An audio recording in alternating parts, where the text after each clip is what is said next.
Okay, we're continuing with the book here, Prevent and Reverse Afib and CHF by me, Pete Rogers. We're on page 145. We're talking about diabetes today.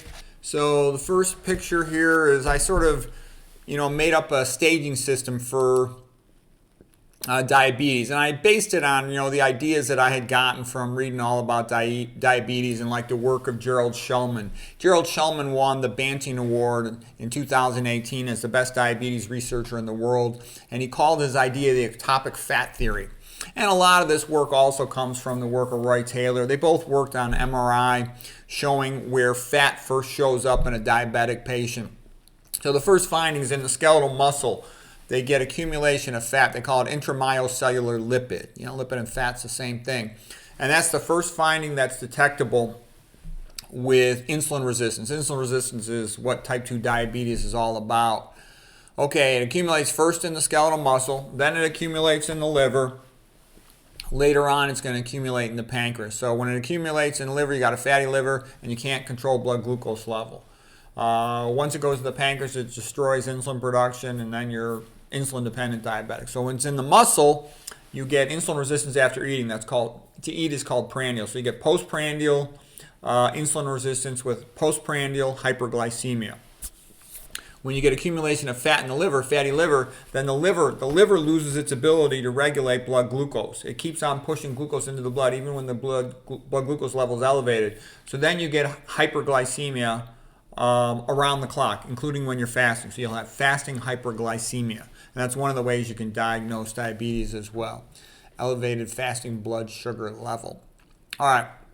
Once you accumulate more and more fat in the pancreas, you'll have pancreas fatty atrophy, and you can't make insulin anymore. The beta cells of the pancreas don't work. And I can tell you, I see this all the time on CAT scans, just a fatty atrophic pancreas. It's very common as the imaging manifestation of type 2 diabetes. And then you get all these secondary complications all over the place. Diabetic retinopathy in the eyes, diabetic nephropathy in the kidneys, diabetic vasculopathy in the foot, very common. They get amputations. So anyways, this is just where the fat goes, from the muscle to the liver to the pancreas, and then destruction of all these tissues. Okay, we're just going to talk about the pictures here. Next picture is just showing you what happens in the mitochondria. This is where the game begins. Fat, especially saturated fat, inhibits intermitochondrial membrane electron transport.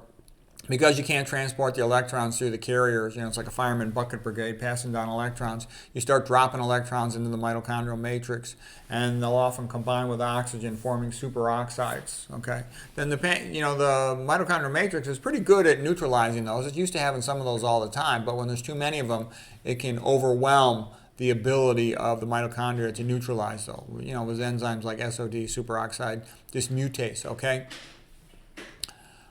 So when you got too much fat accumulating getting into the mitochondria, that's called overnutrition. Overnutrition, and that is bad. Okay, when you got overnutrition, so first of all, here's what normal insulin sensitivity is. Normal insulin sensitivity means that insulin binds to the insulin receptor, and then in the cytoplasm, you've got glucose type 4 transporters sitting in vesicles. Once insulin binds to the insulin receptor, it sends a signal that the glucose type 4 transporters should travel in this vesicle up to the plasma membrane of the cell. Most of your glucose postprandial, the majority of it goes into your skeletal muscles. So then these glucose type 4 transporters embed themselves in the plasma membrane, and then they form a channel to allow glucose to move into the cell. As soon as it gets in the cell, it's phosphorylated to trap it in the cell. Okay, and that's how you take glucose into your skeletal muscle. The skeletal muscle will burn some of it, to use for energy, for exercise, and it'll store the rest as glycogen.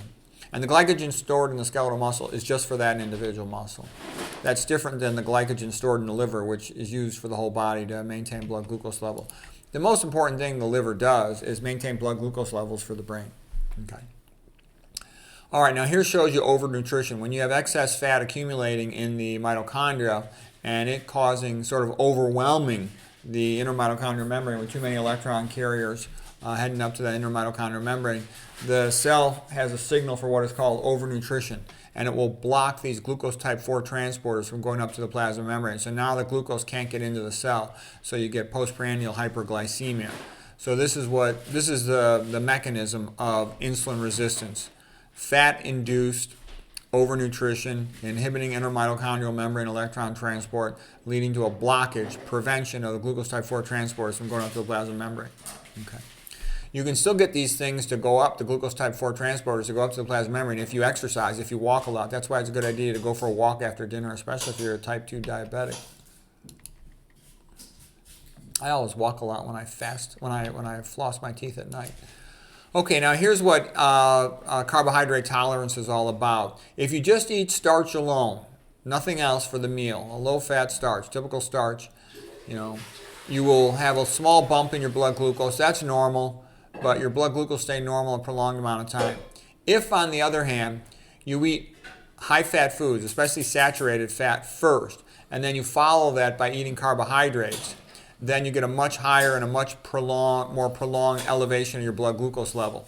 So basically you have higher carbohydrate tolerance when you just eat starches. If you eat fat first, you have less carbohydrate tolerance in terms of maintaining a blood glucose level in a desirable range. Okay, I just wanted to show you this picture too of, why is it that you should not eat high-fat foods? Because you can't change this, especially animal fat. They tried inhibiting all the known plasma membrane things that might transport fat across the plasma membrane, and it didn't matter what they did. The fat would just keep flip-flopping across the plasma membrane of the skeletal muscle cells. The fat would sort of intercalate itself into the outer leaflet of the plasma membrane. Then it's called a flip-flop maneuver. It would flip into the inner leaflet, then it would move into the cytoplasm. So the amount of fat entering the skeletal muscle cells was proportional to the amount of fat the person ate. There's no way around that. So that's why if you want to prevent type 2 diabetes and if you want to effectively treat type 2 diabetes, you want a low-fat diet. I would recommend total calories less than 10% from fat. I know the Mastering Diabetes guys who are really good. They got type 1 diabetes, have a lot of experience, and they've shown if you just get it below 15%, you can do pretty well. But I'd say long-term to prevent atherosclerosis and everything else, it's good to have it below 10% of your calories from fat. Nathan Pritikin had people, showed the studies where people were eating less than 1% of their calories from fat, and they did very well. White rice, 1% of calories from fat. Sweet potatoes, 1% of calories from fat. Regular potatoes, 1% of calories from fat. Lentil beans, 3% of calories from fat. You really don't need much fat. There's a tiny, tiny, tiny amount of omega-3s and omega-6s that are essential, but it's so minimal you'll get that automatically just from eating low-fat plant food, so it's a non-issue. Okay, I think we're going to call it right there for today. I hope you found that helpful.